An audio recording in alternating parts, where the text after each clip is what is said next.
Do you remember I talked about vendor finance on day one? Yes, great.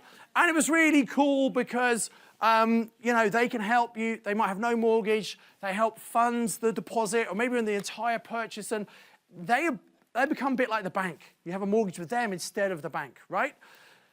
But you still need to eventually get a mortgage on that property, or you might get a mortgage straight away, depending on the way you structure it. And wouldn't it be good if there was a strategy where you can get cash flow and equity growth from a property without a large mortgage and without a deposit? Wouldn't that be good? Yes. Great. Good news, there is such a strategy, and that's what we're going to talk about now. It's called Purchase Lease Options. Now, I know a lot of the masterminds will obviously know about this, but there are a lot of people who maybe have heard about this, but they haven't actually done an option yet. And I suggest if that's the case, well, you don't know enough about it, because if you really knew about this, you would be finding and doing these deals, because these are fantastic deals. However, just like vendor finance, they don't work in every circumstance. So it's really important we understand when this works and when it doesn't work. But I'm going back to begin, because I know lots of people have never heard of this.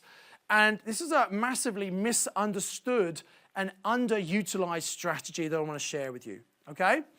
Now, one of the biggest blocks to you using tools like this is going to be your mindset, your belief about what can and can't be done. So I'm going to talk a little bit about that, and I've got an interview we're going to have in just a minute, which will really help you with understanding this, okay? But let's do the basics first to make sure we all understand it. So what is an option? So an option is where you have a right to buy something, but you're not obligated to. So it's an option, it's a choice. You can buy it if you want, but you don't have to buy it if you don't want. And we set a price for this, and it's called the option price, and we agree it now. So it's based on today's value. We decide what we're going to pay for this property, and we agree that price. And there's a time period in which we can exercise that option and buy that property if we want to do it. So it's a fixed price, and it's a fixed period of time. Now, we must give a consideration. To get this option, this right to buy this property, but not the obligation, we need to pay a consideration, which is normally £1, but it might be several £1,000s. It really depends on the nature of the deal, okay? But we need to put down some money. And ideally, we want options to be assignable. That means if we don't want to exercise the option, we can pass it on to someone else, and they can benefit from that. So we can maybe charge them a fee if the value of that property has gone up. So that is a basic option, just the right to buy the property in the future. It's used a lot in land. So for example, you see these big house builders, they take big swathes of land from farmers on option. They don't pay them anything, maybe an option fee, but that's it. And then sometimes 10, 15, 20 years later, they exercise the option when they got planning permission to develop it into 100 or 1,000 houses, whatever it might be. So commercial property and land is where it comes from, but we use it now a lot in residential property. But because it's relatively, less than 20 years really being used in residential property, most people are unaware of it, including estate agents, including solicitors. They just don't have a clue, okay? Now, how can you use purchase options? Well, basically, this gives you time to do whatever you need to do. So maybe you want to secure a deal before you're going to sell it on to someone else. Maybe you see a cash-only. Who's ever seen cash-only purchase? Seen advertised, cash-only deal? The reason it's advertised as cash-only, maybe there's some sort of problem with it. Maybe it's not mortgageable, maybe there's subsidence, maybe there's short lease. But what we could do is we could use an option to go in and agree a cash purchase. We secure that price because we control the property on an option. We get the problem fixed, make it habitable, fix the subsidence, whatever it might be, extend the lease. And then actually the property becomes mortgageable, but we still get to buy it at the low cash price that we have agreed. So it's a really powerful tool we can use to control property. Sometimes we might want to get planning permission. Let's say you want to get an HMO, and it's in an Article 4 area where we need to get planning permission for that. What we can do is we can get an option on that, control it, go and get the planning permission, and only once we know we can get the planning permission do we then buy the property. People do that a lot in development as well, okay? So developments, and also, yeah, an Article 4 area is a really important point as well. And the whole point is, if you can buy something and add value to it by getting planning permission or even doing work to the property before you buy it, then maybe you can actually buy that property based on the value instead of the purchase price. Now, in the UK, most lenders will lend you on the value or purchase price, whichever is the lower. So maybe you've got a property you're buying for 250, but it's worth 300. The lenders will only give you a mortgage based on the purchase price of 250. But if you go to a bridging company, someone like Crowd Property, for example, wouldn't that be good if they understood property and, oh, there is someone who does it. Oh, good. They'll actually look at the value, and they might lend on the value instead of the purchase price. So you can control an option, you can fix the problem, and if you've got enough value, actually buy something using very little of your own money, which is always a good thing to do, because it means we're maximizing our return on investment. Okay? Very quick example of this. So Nick Selman, one of our mastermind students, in the Midlands, he found a commercial building, an office block, was on the market for £415,000. He realized that he could turn it into 8 apartments, but he had to get planning permission to do that. So he said to the owner, been on the market for a while, it was empty, costing the owner money. He said, look, I'd love to buy it. Rather than trying to negotiate, I'll give you the full price. I'll give you the price you want if you give me the terms that I want. I said, what do you mean? He said, well, I need to get planning permission. I want to convert it, so I want a year to buy it, but I'll give you the full price. And the guy wasn't selling it anyway to anyone else, so he agreed to do the deal. So Nick got the planning permission, and with full planning permission in place, just the building site was worth £560,000. So in other words, he controlled it on an option, no one else could buy it. He spent the money and time getting the planning permission, increased the value before he bought it, then came to Crowd Property and said, look, I'm going to buy this for $415, but the RICS valuation says it's worth $560, how much you would lend me?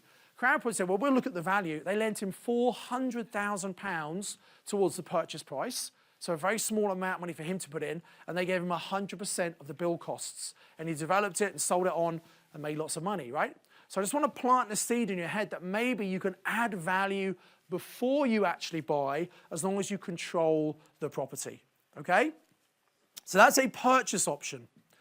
Now, the next thing I want to talk about is the next step, which is a purchase lease option. Now, I know it's early on a Sunday morning, but we're going to do a little bit of a test here, because I think some of you need to wake up a bit. So I have a purchase option and a purchase lease option. What's the difference between the two? Lease. Well done. What's lease mean? Rent. We rent something. So a purchase lease option is the same as a purchase option, but we have a lease element as well. What that means is we get to use that asset. We pay a lease fee, a monthly option fee to the owner, but then we get to use that asset. And either you can live there yourself, which I've done several times, or you can rent it out to someone else. And the idea is what you pay the owner is less than you can rent it out for. So you make a profit on the margin. So the property stays in the owner's name, but you control it and you can rent it out. So in other words, you can get cash flow, and because you've locked in the price today and you're going to buy sometime in the future when it might be higher, you can get not only cash flow, but also you can benefit from potential capital growth on a property that you don't own, that you haven't got a mortgage on, and you haven't had to put a big deposit into. Who likes the sound of that? Pretty cool, right? And we can then use it as SA or HMO, you know, and get a really, really good cash flow on a property, very high return on investment. So my rule of thumb for a purchase lease option, sometimes there is some money we need to put in. There might be legal fees, and the option fee might not always be £1, might be several £1,000s if it's a good deal. But ideally, any money I put in, I want to make sure I get that back within 2 years. I want a 50% return on investment minimum. Who'd be happy with 50% return on investment? Who didn't hear the question? Right, that's pretty good, right? So I might put 10,000 in. I want to make sure that I'm getting at least 5,000 a year back. So in 2 years, I've had all my money back. And then I've got cash flow for the rest of the time and the potential equity growth as well, okay? So that is a purchase lease option. Very quick case study. This is Josh. He looks pretty young now. I'll explain why in a minute. He found this property in Oxford. Now, Oxford is an expensive area. It's a 13-bed property in Oxford. It was very short story long. This may or may not be in. Is it in your notes? Yeah. It is. Okay, great. So yesterday we said it's so important to tell everyone what you do. Josh had a part-time job working in Marks and Spencer's food hall. And one of his jobs, he used to take people who were wheelchair-bound, he was to take them around the shop, help them with their shopping. And one of his regular customers, once he'd done some training with us, it was actually our Mastermind Accelerator, he started telling everyone what he did about his new property business. And he's only pretty young, right? But he told this lady, she said, oh, what have you been doing? Oh, I just went on a course this weekend. I'm helping people who need to sell properties and helping investors get a great return. Doing exactly what we told them to do. That's the great thing about kids. They often, as long as they're not your kids, they sometimes do what you tell them to do, right? Your kid's different maybe, but still. So he did, and this lady said, oh, my landlord's just said last week he's thinking about selling a house. It was an old landlord. He didn't want the hassle anymore. He was managing it, looking after it. He had no mortgage, making good money on it, but he just didn't want the hassle. He had a new grandchild. He wanted to be closer to them, spend more time with his new grandchild. So the lady, the client, tenant, Joe, said, oh, can you speak to my landlord? So Josh went around speaking. And by the way, he did take his mum because he's quite young, but still. But he went around and he negotiated this deal. And he basically said, look, what's the problem? The guy explained the problem. And Josh said, look, I'd love to buy the property, but I'm not really old enough to get a mortgage. I really want to get into property, but I know how to manage. I can take this property on. I can take away all the hassle for you so you can go and live near your grandchild. And I'll give you a guaranteed rental income and we can agree to buy the price. And, you know, the guy kind of thought, okay, we're nice to help this kid, but he said, well, okay, I could do that, but, you know, I want some money up front. So he wanted a £5,000 upfront fee, okay? And he said, also, I'm going to need £3,000 a month. And Josh thought, okay, well, maybe we have to look at numbers. Maybe we can do that. So say yes, then work out how you're going to do it later. And so he agreed to that. And he obviously paid. Now, the legals here, I think they're a little bit on the low side. I think he got a mate's rate there because his mum does lots of property stuff as well. Probably it'd be more like 1,000, 1,500 maybe these days. Just a few years ago. But the property rents out, which is pretty amazing. So the cost of $3,900, $3,000 to the landlord, $900 for all the bills, which is what you pay in an HMO. How many of you would be nervous committing to pay £3,000 to a landlord every single month? Who'd be a bit nervous about that? Come on, be honest now, okay? But what I haven't told you is the rental income is $5,100 because it's a 13-bed HMO in Oxford. So this property that Josh doesn't own, that he hasn't got a mortgage on, didn't have to put a big deposit into, makes £1,500 a month or £18,000 a year. Now, the interesting thing about Josh is when he did this, he was 17. He couldn't even get a mortgage because he wasn't 18. So my question is, as a 17-year-old can do this, do you think you can do it? Yes, well, you should be able to. Now, you might say, well, that was just a fluke. No, he's got 3 of these now.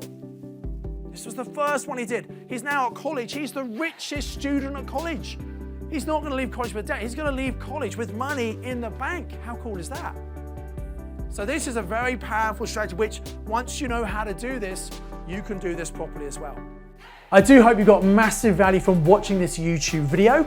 I'd encourage you to click on the link below to come and do the online training with me. And I've got another video lined up for you, which I think is also going to be really useful that you should watch once you've registered for the online training with me. So invest with knowledge, invest with skill. I'll see you very soon.